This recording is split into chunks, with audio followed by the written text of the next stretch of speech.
गोटे नुआ स्कीम जो कि आर्थिक सहायता दिज्व प्रत्येक एसएचजी ग्रुप रो मेंबर को माने 70 लाख महिला एथिरे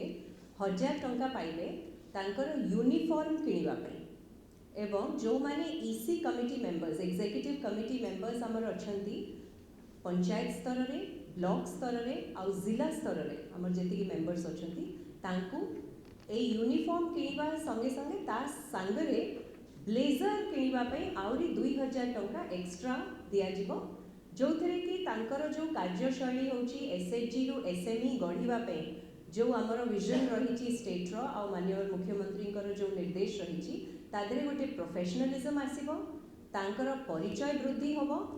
एवं तांको गोटे सम्मान मिलिबो से माने राज्य भितरे राज्य बाहर एवं अंतर्जातीय स्तर रे भी जेतले जाउचंती ग्रुप हिसाब रे मिशन शक्ति को रिप्रेजेंट करूचंती से माने सेही यूनिफॉर्म रो व्यवहार करिवे या पई 730 कोटी टंका आज ऑनरेबल कैबिनेट मंजूर करचंती। धन्यवाद।